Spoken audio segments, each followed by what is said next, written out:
ഞാൻ ഈ നോട്ടീസ് വായിച്ചപ്പോൾ അതിലിങ്ങനെ പറയുന്നുണ്ട്, കുടുംബ സംവിധാനങ്ങളെ തകർക്കുന്ന ജെൻഡർ രാഷ്ട്രീയത്തെ വിദ്യാർത്ഥികളെ അടിച്ചേൽപ്പിക്കുന്നതിൽ നിന്ന് അധികാരികൾ പിന്മാറണം. ഞാനതിനോട് ശക്തമായി വിയോജിക്കുക.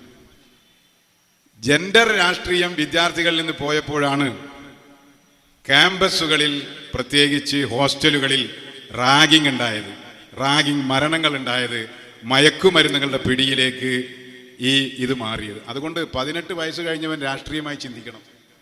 18 വയസ്സ് കഴിഞ്ഞ ആളുകളിൽ അതുകൊണ്ട് ജെൻഡർ രാഷ്ട്രീയം തെറ്റാണ് എന്ന് പറയുന്ന നിലപാടിനോട് എനിക്ക് യോജിപ്പില്ല. ലോകസഭാ അംഗമായിട്ടുള്ള MP-യുടെ വിവരം എന്താണെന്ന് എനിക്ക് അറിഞ്ഞുകൂടാ. അദ്ദേഹം വിദ്യാർത്ഥി പ്രസ്ഥാനങ്ങളോട് കടന്നു വന്നിട്ടുള്ളതാണ്. അപ്പോൾ അതുകൊണ്ട് ജെൻഡർ രാഷ്ട്രീയത്തെ അന്ധമായി എതിർക്കുന്നത് ശരിയല്ല എന്നൊരു അഭിപ്രായം കൂടി ഞാനിതിൽ പറഞ്ഞു വെക്കുകയാണ്.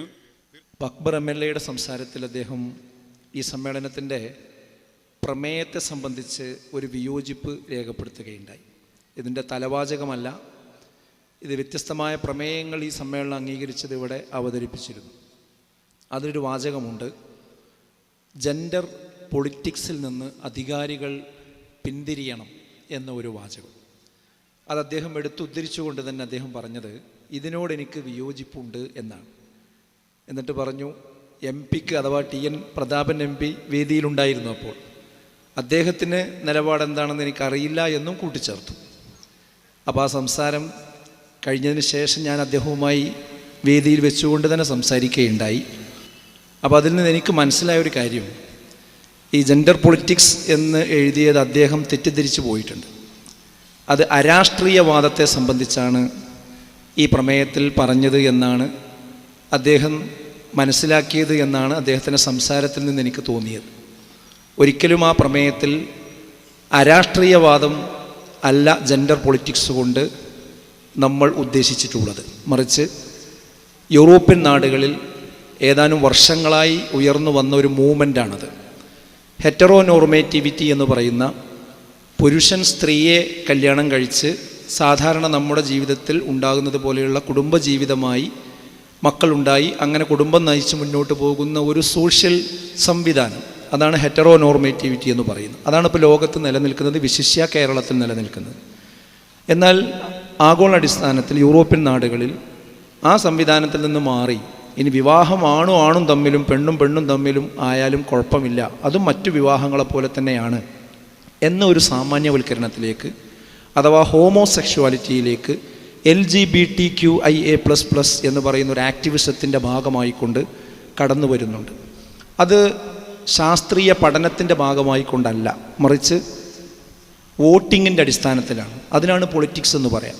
അതായത് ഒരു കാര്യം, ഇപ്പോൾ സ്വവർഗരതി അത് തെറ്റാണ് എന്നതായിരുന്നു 377-ാം വകുപ്പ് പ്രകാരം ഇന്ത്യ രാജ്യത്തുണ്ടായിരുന്ന നിയമം. അതിപ്പോൾ എടുത്ത് ഒഴിവാക്കി. അതൊക്കെ ഈ ജെൻഡർ പൊളിറ്റിക്സിൻ്റെ ഭാഗമാണ്.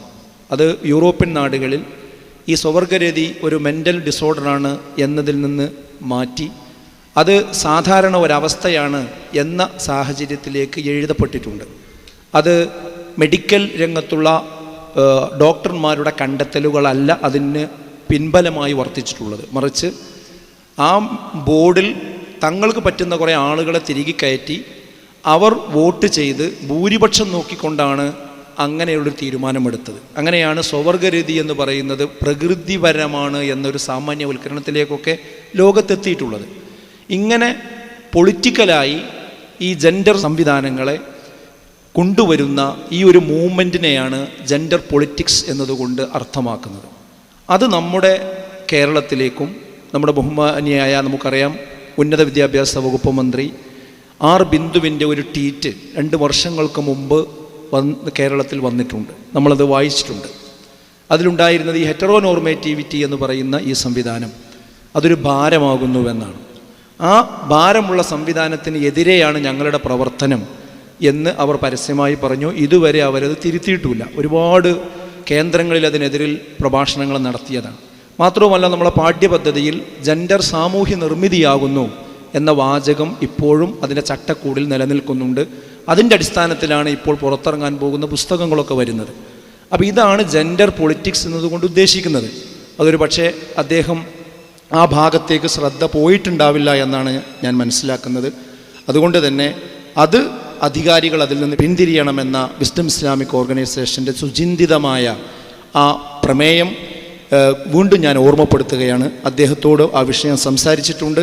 അദ്ദേഹം മന്ത്രി ആർ ബിന്ദുവിൻ്റെ ട്വീറ്റ് എന്നോട് ആവശ്യപ്പെട്ടു. ഞാൻ അദ്ദേഹത്തിൻ്റെ വാട്സപ്പിൽ അത് അയച്ചു കൊടുക്കുകയും ചെയ്തിട്ടുണ്ട്. അദ്ദേഹം അത് ശ്രദ്ധിക്കും, വിഷയം പഠിക്കും എന്നാണ് മനസ്സിലാക്കുന്നത്. എല്ലാവർക്കും, നമ്മുടെ രാഷ്ട്രീയക്കാർക്കൊക്കെ ഈ വിഷയത്തിൻ്റെ അകക്കാമ്പുകൾ മനസ്സിലാക്കി കൃത്യമായി നമ്മുടെ സമൂഹത്തെ, ഈ കുടുംബ സംവിധാനത്തെ മുന്നോട്ട് നയിക്കാൻ സാധിക്കട്ടെ എന്ന് പ്രാർത്ഥിക്കുകയാണ്. അദ്ദേഹത്തിൻ്റെ സംസാരത്തിൽ അദ്ദേഹം തന്നെ പറഞ്ഞു, കുടുംബരംഗത്തുണ്ടായി വരുന്ന ലിവിങ് ടുഗദർ പോലെയുള്ള കുറേ പ്രശ്നങ്ങളുണ്ട്.